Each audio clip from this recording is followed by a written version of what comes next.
stories. It's from the channel Mr. Nightmare. We're going to take a look and see what makes these stories so chilling, especially since they all happen during those supposedly carefree summer months. Yeah, definitely a contrast there, right? Summer is associated with, warmth, freedom, good times. But these stories tap into a darker side of the season. For sure. It's like the longer days and warm nights just create this eerie backdrop for something sinister to unfold. We're going to break down these stories, look for common threads, maybe even uncover some psychological insights into what makes a good horror story tick. Sounds like a plan. Let's see what we can unearth. All right, so the first story is called Whispers in the Woods. And right off the bat, you're dropped into this incredibly isolated setting. 3 friends, like 17 or 18 years old, decide to go camping in this huge nature preserve, almost 1,000 acres.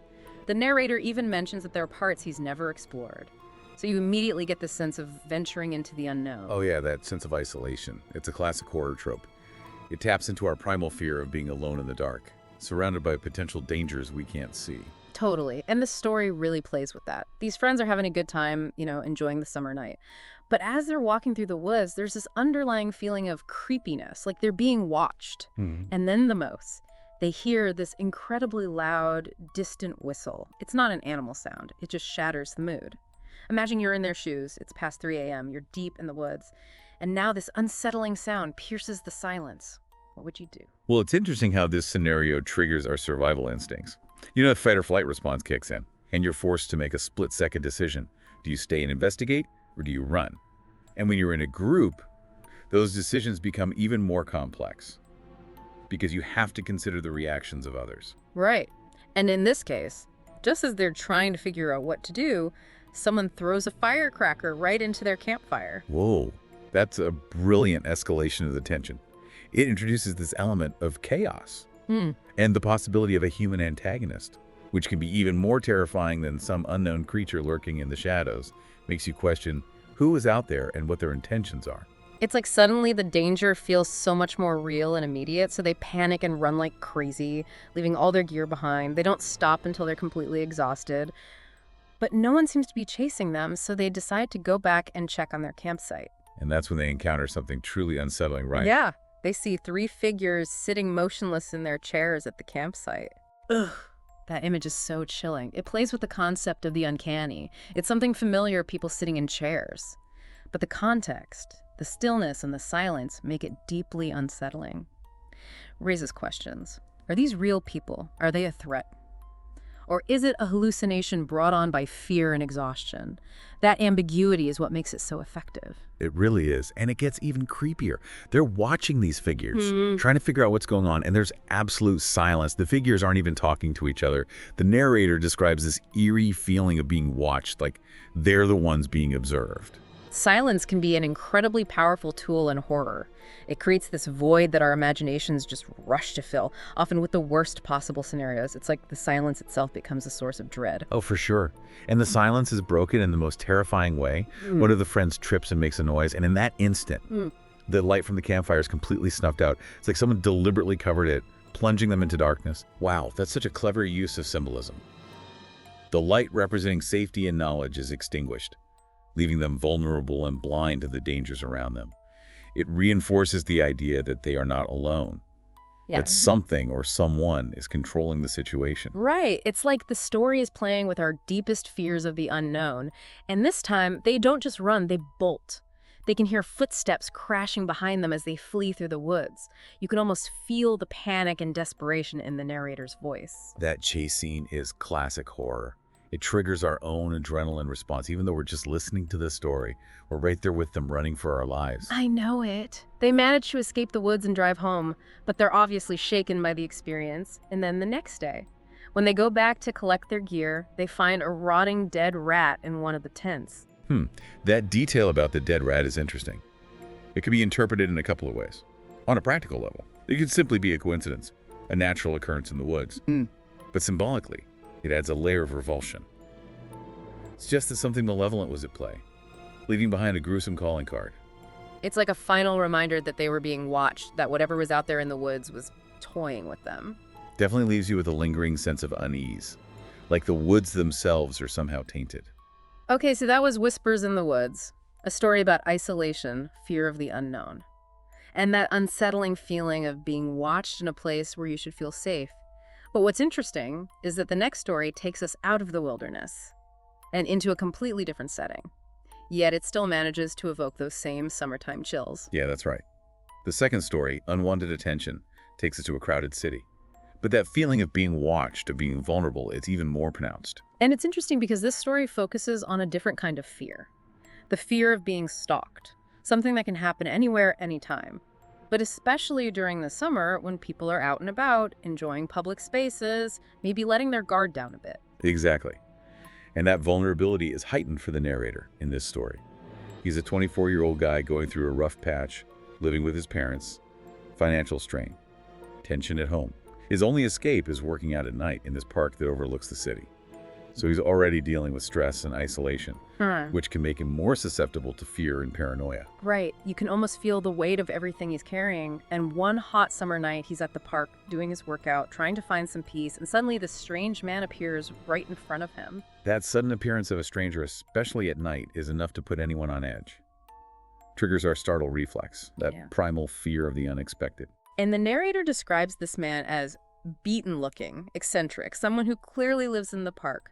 But it's more than just his appearance. There's this immediate feeling of unease because the man is watching him, knows his routine, and even mutters his full name. That's when the unease escalates into genuine fear. The stranger is no longer just an eccentric character. He's someone who has taken an unhealthy interest in the narrator. He knows things about him that he shouldn't. And that knowledge is power, especially in the hands of someone with potentially malicious intentions. It's like the narrator's safe space, his escape, has been invaded. And then comes the truly disturbing part, the photos. He finds an envelope with 10 printed photos of him at work, in his car, at the park, even sleeping in his own bed. The photos are a tangible sign that he is being stalked. They represent a complete violation of his privacy, create this chilling sense of helplessness. He's being watched and documented without his knowledge or consent. Think about it. You're going about your daily life, feeling safe in your routines, and then you realize someone has been secretly capturing these moments. It's deeply unsettling. It's like the foundation of your reality has been shaken, and it escalates from there. The man starts knocking on his door in the middle of the night, leaves a sticky note with a heart on his car. The narrator feels like he's constantly looking over his shoulder. That's the insidious thing about stalking. It creates this pervasive sense of fear and paranoia. The victim is constantly on edge, wondering when and where the stalker will strike next. Their sense of safety is shattered, and their world shrinks as they try to avoid potential encounters. And it's even more frustrating because the narrator goes to the police, but they say it's hard to build a case without concrete evidence. This is a common problem for victims of stalking. The stalker's actions might seem minor or insignificant to others, but to the victim, they are terrifying and deeply unsettling. It can be incredibly difficult to prove that you're being harassed or threatened, especially in the early stages. And that lack of validation from law enforcement can leave the victim feeling even more isolated and helpless.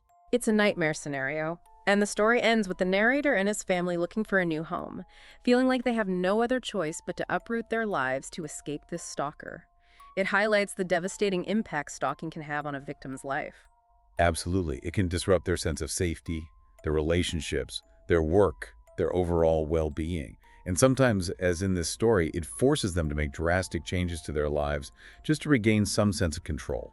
Okay, so we've seen the chills of isolation in the woods and the fear of being watched in a crowded city. But the third story, Rooftop Rescue, takes a different approach.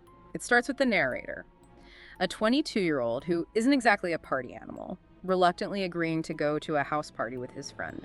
And it seems like he's heading into a situation that might be outside of his comfort zone. It is interesting how the story shifts from those previous settings. We've gone from the isolation of the woods to the potential chaos of a house party, but both environments can create a sense of vulnerability, especially if you're not comfortable in those situations. And as luck would have it, his friend bails at the last minute. But the narrator has already driven all the way there, so he decides to go in anyway. And it turns out to be a surprisingly good time.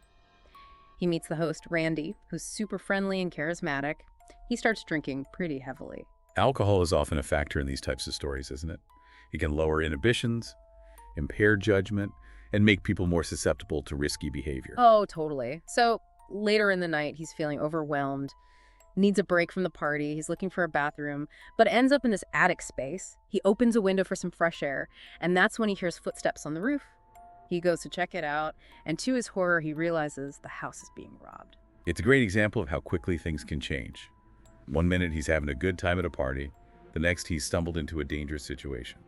It reminds us that even in seemingly safe and familiar environments, there's always the potential for things to go wrong. And now he's faced with this internal conflict should he do something. He's drunk, worried the burglars might be armed.